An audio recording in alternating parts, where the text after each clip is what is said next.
ತಾವು ವಕೀಲರಾಗಿದ್ರಿ, ಟೌನಲ್ಲಿ ತಾವು ಈ ಒಂದು ನಡೆಗೆ ಬಂದಿರಿ, ಏನ್ ಮಾಡೋ ವಿಚಾರ? ಇವತ್ತೊಂದು ಮೂಢನಂಬಿಕೆ ವಿರುದ್ಧ ಇಲ್ಲಿ ಒಂದು ದೊಡ್ಡ ಕಾರ್ಯಕ್ರಮ ನಡೀತಾ ಇದೆ.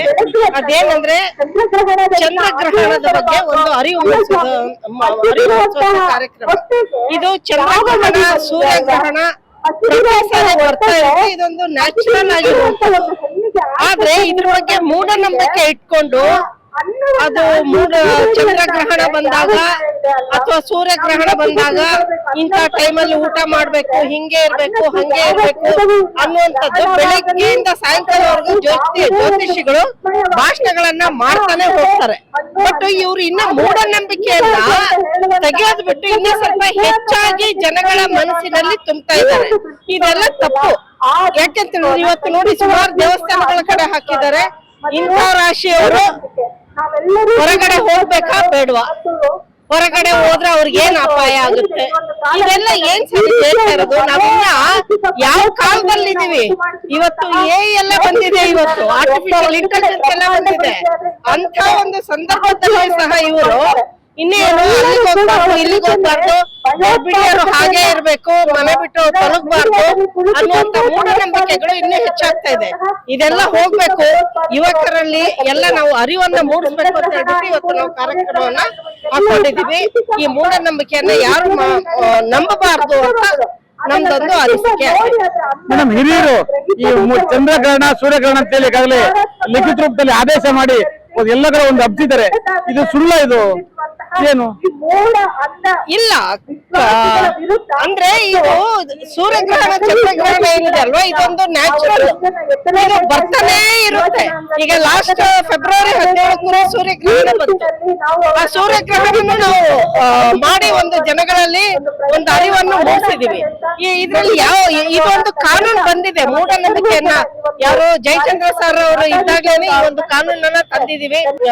ಸುಮಾರು ಜನ ಹೋರಾಟಗಾರರು ಆ ಒಂದು ಮೂಢನಂಬಿಕೆ ಒಂದು ಕಾಯ್ದೆ ಕಾನೂನು ಮಾಡ್ಲೇಬೇಕು ಅಂತ ಹೇಳ್ಬಿಟ್ಟು ಒತ್ತಡ ಹಾಕಿ ಮಾಡಿರುವಂತ ಕಾನೂನು ಇದೆ. ತಾವು ವಕೀಲರಾಗಿದ್ರಿ, ಈ ಕಾರ್ಯಕ್ರಮದಲ್ಲಿ ಭಾಗವಹಿಸಿದ್ರ, ಏನು ವಿಷಯ? ದೇವರ ಪ್ರಮಾಣ ಮಾಡಿ ಸತ್ಯವನ್ನು ಹೇಳುವುದು. ಒಂದು 5 ದಿನ ಈ ಜಗತ್ತು ಮಾಹಿತಿಯನ್ನ ನೀಡ್ತಾ ಇಡೀ ಜಗತ್ತು ಆರ್ಟಿಫಿಷಿಯಲ್ ಇಂಟೆಲಿಜೆನ್ಸ್ ಕಡೆ ಹೋಗ್ತಾ ಇದೆ. ಮೋದಿ ಕಡೆ ಬರ್ತಾ ರೂವಾರಿಗಳು ಇವರು ಜಯಚಂದ್ರ ನಾವೆಲ್ಲ ಕಾನೂನು ಕೂಡ ನಾವು ಕರ್ನಾಟಕ ತಗೊಂಡ್ಬಂದು ಈ ಮೋದಿ ಹಳ್ಳಿಗಳಲ್ಲಿ ದೆವ್ವ ಬಿಡಿಸೋದು ಅಂತ ಹೇಳಿ ಚಾಟಿಯಲ್ಲಿ ಹೊಡೆದು ಹಿಂಸೆ ಮಾಡ್ತಾ ಇರೋದು ಇವೆಲ್ಲ ನಾವು ಇದನ್ನ ಒಂದು ಕಾನೂನು ಕೂಡ ತಂದು, ಆದ್ರೆ ಜನಗಳು ಹೊರಗಡೆ ಬಂದು ವಿಜ್ಞಾನ ಕಡೆ ಯಾವಾಗ ಹೋಗ್ತಾರೆ ಮಾತ್ರ ಇದಕ್ಕೆ ನಾವೆಲ್ಲ ಕೂತಿದ್ವಿ. 50% ಜನ ಮನೆಗೆ ಹೋಗಿ ಮತ್ತೆ ಚಂದ್ರಗ್ರಹಣ ಸ್ನಾನ ಮಾಡಿ ಊಟ ಮಾಡ್ತಾರೆ. ಇದರಿಂದ ಹೊರಗಡೆ ಬರ್ಬೇಕಾಗುತ್ತದೆ. ಇಲ್ಲಿ ಜನಗಳನ್ನ ಎಜುಕೇಟ್ ಮಾಡ್ಬೇಕಾಗುತ್ತದೆ. ಅವಶ್ಯಕತೆ ಇದ್ದೇ ಇದೆ. ನಾವು 4 ವರ್ಷಗಳಿಂದ ಇಲ್ಲಿಂದ ಒಂದು ಹೊಸದಾದ ಒಂದು ಭಾಷ್ಯವನ್ನು ಬರಲೇಬೇಕಾಗುತ್ತದನ. ಈ ಬೆಂಗಳೂರಿನಲ್ಲಿ 2 ಇದೆ. ಒಂದು ವಾಸ್ತು, ಇನ್ನೊಂದು ಈ ಗ್ರಹಣ. ಇದೇ ತರ ಗ್ರಹಣ ಮುಂದುವರಿಬೇಕು. ಯಾಕೆಂದ್ರೆ ಬರ್ಬೇಕಾದ್ರೆ ನಮ್ಗೆ ಟ್ರಾಫಿಕ್ ಫ್ರೀ ಆಗಿದೆ. ಈ ದೃಷ್ಟಿಯಲ್ಲಿ ವಿಜ್ಞಾನ ಮುಂದೆ ಹೋಗೋಣ ನಾವು ಅಂತ ಹೇಳಿ ಕಾರ್ಯಕ್ರಮದ ವಕೀಲರು ಇದ್ದಾರೆ. ನಾನು ವಕೀಲರಾಗಿ ನಾನು ಹೇಳಬೇಕು ಅಂತ ಹೇಳಿದ್ರೆ, ಎಲ್ಲೂ ಕೂಡ ಕಾನೂನು ನೀವು ಮೌಢ್ಯವನ್ನು ಮಾಡ್ಕೊಳ್ಳಿ ಅಂತ ಹೇಳಕ್ ಹೋಗೋದೇ ಇಲ್ಲ. ಮೌಢ್ಯ ಅನ್ನೋದೊಂದು ಒಂದು ಮೂಢನಂಬಿಕೆ. ಆ ಮೂಢನಂಬಿಕೆಯಿಂದ ನಾವು ಹೊರಗಡೆ ಬರಬೇಕು. ನಾವು ಲಾಯರ್ಗಳು ಕೂಡ ಕೆಲವು ಇದ್ರ ಬಗ್ಗೆ ನಾವು ಬಲಿಪಶುಗಳಾಗ್ತಾ ಇದ್ದೀವಿ. ಅದರಲ್ಲಿ ದೃಷ್ಟಿನಲ್ಲಿ ನಾವೆಲ್ಲ ಅದೇ ಇದೊಂದು ಯೂನಿವರ್ಸಲ್ ಫಿನಾಮಿನಾ, ಒಂದು ನ್ಯಾಚುರಲ್ ಕ್ರಿಯೆ. ಯಾವುದೇ ಚಂದ್ರಗ್ರಹಣ ಆಗ್ಲಿ ಸೂರ್ಯಗ್ರಹಣ ಆಗ್ಲಿ ಒಂದು ಯೂನಿವರ್ಸಲ್ ಪ್ರಿನ್ಸಿಪಲ್ ಮೇಲೆ ಅದು ಬರ್ತಾ ಇರ್ತದೆ, ಸುತ್ತಾ ಇರ್ತದೆ. ಅದಕ್ಕೋಸ್ಕರ ಇದಕ್ಕೆ ಯಾವುದೇ ರೀತಿಯ ಈ ಜ್ಯೋತಿಷಗಳಾಗ್ಲಿ ಯಾವ್ದಾಗ್ಲಿ ಒಂದು ರೀತಿಯ ಇದು ಮಾಡಬಾರ್ದು. ಏನೋ ಒಂದು ಮೂಢನಂಬಿಕೆ ಜನಗಳನ್ನ ಒಂದು ಅರ್ಧ ದಾರಿಗೆ ಹೇಳ್ತಾ ಇದ್ದಾರೆ, ತಪ್ಪು ದಾರಿಗೆ ಹೇಳ್ತಾ ಇದ್ರೆ ಇದನ್ನ ನಾವು ಖಂಡಿಸ್ತೀವಿ.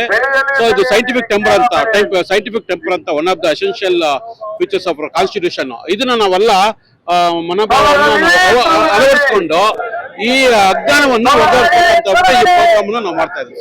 ಕಾರ್ಯಕ್ರಮದಲ್ಲಿ ಕರ್ಕೊಂಡ್ಬಂದಿದ್ದೀರಾ ಅಂತ ಹೇಳಿ ಮಾಹಿತಿ ಇದೆ. ಎಸ್, ಯಾಕಂದ್ರೆ ಒಂದು ಸಿಗ್ನಲ್ ಕೊಡೋಕ್ಕೋಸ್ಕರ ಒಂದು ಒಂದು ಮೆಸೇಜ್ ಕೊಡೋಕ್ಕೋಸ್ಕರ ಈಗ ನಾವು ಅಡ್ವೊಕೇಟ್ಸ್ ಈ ತರ ಒಂದು ಮೂಢನಂಬಿಕೆ ನಡೆಯೋದು ಒಂದು ರೀತಿ ಅಪರಾಧ ತರ ಒಂದು ಇದು ರೂಲ್ ಆಫ್ ಲಾಗೆ ಇದೆ. ಅದಕ್ಕೋಸ್ಕರ ಒಂದು ಅವೇರ್ನೆಸ್ ಕೊಡೋಕ್ಕೋಸ್ಕರ ನಾವು ಈ ಒಕ್ಕೂಟದಲ್ಲಿ ಪಾಲ್ಗೊಂಡು ಮೆಸೇಜ್ ಕೊಡೋಕೆ ನಾವು ಬಂದಿದ್ದೀವಿ ಸರ್. ಥ್ಯಾಂಕ್ ಯು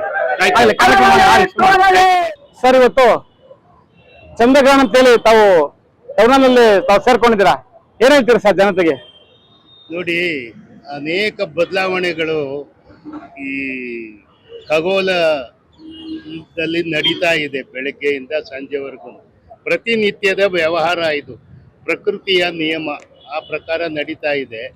ಅದಕ್ಕೆ ಈ ಕೆಲವು ವರ್ಗದವರು ತಮ್ಮ ಲಾಭಕ್ಕೋಸ್ಕರ ಜನರನ್ನ ಶೋಷಣೆ ಮಾಡಿ ತಾವು ದುಡ್ಡು ಮಾಡಲಿಕ್ಕೋಸ್ಕರ ಮಾಡ್ಕೊಂಡಿರೋ ಪುರೋಹಿತಶಾಹಿ ಈ ಕೆಲಸ ಮಾಡ್ತಾ ಇದ್ದಾರೆ. ಸೊ ಹಾಗಾಗಿ ಅದು ಬಹಳಷ್ಟು ನ್ಯಾಚುರಲ್ ಆಗಿ ನಡೆಯುತ್ತೆ.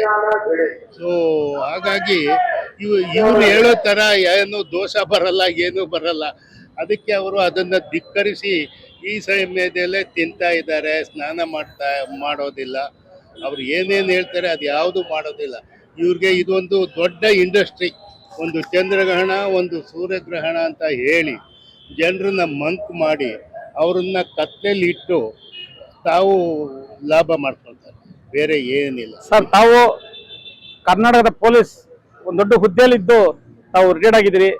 ನಮ್ಮ ಸುಭಾಷ್ ಬೆಣ್ಣೆಯವರು ಅಂದ್ರೆ ಎಲ್ರಿಗೂ ತಮ್ಮ ಪರಿಚಯ ಇದೆ. ಹೀಗಿದ್ದಾಗ ತಾವು ಮೂಢನಂಬಿಕೆ ಅಂತೇಳಿ ಕಾರ್ಯಕ್ರಮ ಮಾಡಿ ಒಂದು ಜನರಿಗೆ ಮುಟ್ತಕ್ಕಂಥ ಒಂದು ಜಾಗೃತಿಯಲ್ಲಿದ್ದೀರಾ. ಏನ್ ಜನತೆಗೆ ತಾವು ಏನ್ ಹೇಳ್ತೀರಾ ಸರ್? ಇದನ್ನೆಲ್ಲ ಫಾಲೋ ಮಾಡಬೇಡಿ, ಇದಕ್ಕೇನು ಆಧಾರವೇ ಇಲ್ಲ. ಅದು ಅವ್ರ ಲಾಭಕ್ಕೋಸ್ಕರ ಮಾಡ್ತಾ ಇರೋದು. ನಿಮ್ಮನ್ನ ಮಂಕ್ ಬೂದಿ ಎರಚಿ ಹೆದರ್ಸಿ ಈ ಕೆಲಸ ಮಾಡ್ತಾ ಇದ್ದಾರೆ ಅನ್ನೋದನ್ನ ನೀವು ಅರ್ಥ ಮಾಡ್ಕೋಬೇಕು ಜನರು. ಸರ್, ಅಂದ್ರೆ ಹಿರಿಯರು ಆಗಿನ ಕಾಲಕ್ಕಂತ ಹಿರಿಕರು ಮಾಡಿದ್ದು ಇದ್ರ ಬಗ್ಗೆ ತಾವೇನ್ ಹೇಳ್ತೀರಿ? ಹಿರೀಕರಲ್ಲ, ಆಗಿನ ಕಾಲದಲ್ಲೂ ಮೋಸ ಮಾಡೋರು ಇದ್ರು.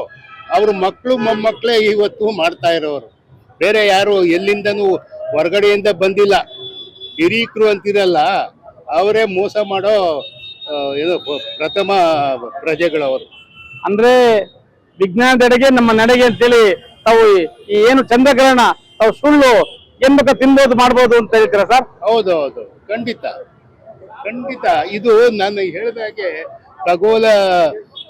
ಖಗೋಲದ ಏನು ಒಂದು ವಿದ್ಯಮಾನಗಳಿವೆಯೋ ಆ ವಿದ್ಯಮಾನಗಳು ದಿನ ನಡೆಯುವಂಥದ್ದೇ. ಸೂರ್ಯ ಹುಟ್ಟುತ್ತಾರೆ, ಸೂರ್ಯ ಮತ್ತೆ ಮುಳುಗ್ತಾರೆ. ಇದು 12 ಗಂಟೆನೆ ಇರೋದು ಒಂದು ದಿನ ಅಂತ ಅಂದ್ರೆ. ಸೊ ಇವರು ತಮ್ಮ ಹೊಟ್ಟೆ ಪಾಡು ಮತ್ತೆ ಲಾಭ ಮಾಡ್ಕೊಳ್ಳೋಕ್ಕೋಸ್ಕರ ಈ ಕೆಲಸ ಮಾಡ್ತಾರೆ. ಸರ್, ತಾವು JP ನಗರ ಒಂದು ನಿಮ್ಮ ಸರಹದ್ದು ಬಿಟ್ಟು ಇಲ್ಲಿ ಬೆಂಗಳೂರಿನ ಟೌನಲ್ಲಿ ತಮ್ಮ ಸೈನ್ಯ ಬಂದಿದೆ ಅಂತೇಳಿ ನಮ್ಮ ಮಾಸ್ಟರ್ಗೆ ಮಾಹಿತಿ ಬಂತು. ಏನ್ ಸರ್ ಕಾರ್ಯಕ್ರಮ ಇದು? ಸರ್, ತಮ್ಗೆಲ್ಲ ಗೊತ್ತಿದೆ, ಈ ದೇಶದಲ್ಲಿ ಒಂದು ರೀತಿ ಮೌಢ್ಯ ಯಾವ ರೀತಿ ಬಿತ್ತಾ ಇದೆ ಅನ್ನೋದು ಒಂದು ಮೇಲೆ ಅರ್ಥ ಆಗ್ತಿದೆ. ಯಾಕಂದ್ರೆ ದೇವಸ್ಥಾನಗಳು ಮುಚ್ತಾ ಇದ್ದಾರೆ, ದೇವರುಗಳನ್ನ ಮುಚ್ಚಿಕ್ ಬಿಟ್ಟು ನಾವು ಜನಗಳನ್ನ ಬದುಕಿ ಅಂತ ಹೇಳ್ತಾ ಇದೀವಿ. ಮತ್ತೆ ಚಿಕ್ಕ ಮಕ್ಕಳನ್ನ ಈ ಮೌಢ್ಯ ಗ್ರಹಣ ಬಂತು ಅಂತೇಳಿ ಮಣ್ಣಲ್ಲಿ ಊಟ ಹಾಕಿ ಅವ್ರಿಗೇನೋ ಕಾಯಿಲೆಗಳು ವಾಸಿ ಆಗುತ್ತೆ ಅಂತೇಳಿ ಜನಗಳನ್ನ, ಎಲ್ಲಾ ಧರ್ಮದಲ್ಲೂ, ಯಾವುದೋ ಒಂದು ಧರ್ಮ ಅಲ್ಲ ಇದು, ಕೇವಲ ಹಿಂದೂ ಧರ್ಮದಲ್ಲ ಅಥವಾ ಮುಸ್ಲಿಂ ಧರ್ಮದಲ್ಲ, ಇಸ್ಲಾಂ ಧರ್ಮದಲ್ಲ ಅಥವಾ ಕ್ರೈಸ್ತ ಧರ್ಮದಲ್ಲ, ಎಲ್ಲಾ ಧರ್ಮದಲ್ಲೂ ಮೌಢ್ಯ ತುಂಬಿ ತುಳುಕ್ತಾ ಇದೆ. ಇವತ್ತು ವಿದೇಶದಲ್ಲಿ ವಿಜ್ಞಾನ ಬೆಳೀತಾ ಇದೆ. ಇವತ್ತು ನಾವು ಮೊನ್ನೆ ಚೈನಾದಲ್ಲಿ ನೋಡ್ತಾ ಇದೀವಿ, ಶೃಂಗಸಭೆಯಲ್ಲಿ ಏನು ರೋಬೋಟಿಕ್ ನ ಕಂಡಿಡಿದು ಚೈನಾ ಇಡೀ ಪ್ರಪಂಚಕ್ಕೆ ನಾವು ಸಾಧಿಸ್ತೀವಿ ಅಂತ ತೋರಿಸ್ತಾ ಇದ್ದಾರೆ. ಮತ್ತೆ ಮೊನ್ನೆ ಒಂದು ಯುದ್ಧದ ಸಂದರ್ಭದಲ್ಲಿ ಚೈನಾದ ಒಬ್ಬ ಅಧಿಕಾರಿ ಹೇಳ್ತಾರೆ, ಅಮೆರಿಕ ಏನಾದ್ರು ಅಪ್ಪಿತಪ್ಪಿ ನಮ್ಮಲ್ಲಿ ಯುದ್ಧ ಮಾಡಿದ್ರೆ, ಬಾಂಬ್ ಹಾಕಿದ್ರೆ 20 ನಿಮಿಷದಲ್ಲಿ ಇನ್ನೊಂದು 2ನೇ ಬಾಂಬ್ ಹಾಕಿದ್ರೆ ಅಮೆರಿಕ ಇರಲ್ಲ ಅಂತ ಹೇಳ್ತಾರೆ. ನೇರ ಉತ್ತರ. ಅಂದ್ರೆ ಶಕ್ತಿ ಎಷ್ಟು, ಅವರು ವಿಜ್ಞಾನದ ಶಕ್ತಿನ ಪಡೆದಿದ್ದಾರೆ. ಅವ್ರು ಯಾವ್ದೋ ದೇವರು ಧರ್ಮ ಇದ್ರಲ್ಲಿ ಅವ್ರು ಬಿಟ್ಟಿಲ್ಲ. ಅವರು ಇಡೀ ಪ್ರಪಂಚದ ಯಾವುದೇ ಮೂಲೆಯಲ್ಲಿಗೂ ಸಹ ನಾನು 20 ನಿಮಿಷದಲ್ಲಿ ಭಸ್ಮ ಮಾಡ್ತೀನಿ ಅಂತ ಧೈರ್ಯ ತುಂಬಿದ್ದಲ್ಲ, ಅದು ವಿಜ್ಞಾನದಿಂದ ವಿಜ್ಞಾನದಿಂದ ಬಂದಿರ್ತಕ್ಕದ್ದು. ಇಲ್ಲಿ ನಮ್ಮಲ್ಲಿ ಶೋಷಿತ ಸಮುದಾಯಗಳು ಅತಿ ಹೆಚ್ಚು ಇರೋದು. ಈ ಸಮುದಾಯಗಳಿಗೆ ತಿಳುವಳಿಕೆ ಕಮ್ಮಿ. ಅದನ್ನ ಕ್ಯಾಚ್ ಮಾಡ್ಕೊಂಡಂತಹ ಕೆಲವು ಅಯೋಗ್ಯರು ಜ್ಯೋತಿಷ್ಯದ ಹೆಸರಿನಲ್ಲಿ ನಿಮಗೆ ಇದೆಲ್ಲ ನೋಡ್ತಾ ಇರ್ಬೋದು. ಒಬ್ಬ ಸಾಫ್ಟ್ವೇರ್ ಉದ್ಯೋಗಿ ಅತಿ ಹೆಚ್ಚು ವಿದ್ಯಾವಂತರು ಇವತ್ತು ಈ ಮೌಢ್ಯಕ್ಕೆ ಬಿದ್ದು ಒಳಗಾಗ್ತಾ ಇದ್ದಾರೆ. ರಂಗಶ್ರೀ ಪರವಾಗಿ ಮತ್ತು ನಮ್ಮ ಹಲವಾರು ಆಗಲಿಂದ ಈ ಒಂದು ಮೌಢ್ಯದ ವಿಚಾರವನ್ನ ಅರ್ಥ ಮಾಡ್ಕೋಬೇಕು ಅಂತ ಹೇಳಿ ನಾವು ಭಾಗವಹಿಸಿದ್ವಿ. ನಮ್ಮ ಸನ್ಮಾನ್ಯ ಯಡಿಯೂರು ಹಲಸೂರು ನರಸಿಂಹಣ್ಣ ಅವರು ನಮಗೆ ಕರೆಗೆ ಆಹ್ವಾನ ಕೊಟ್ಟರು. ಇಲ್ಲಿ ಬಂದು ನಾವು ಭಾಗವಹಿಸಿದ್ವಿ.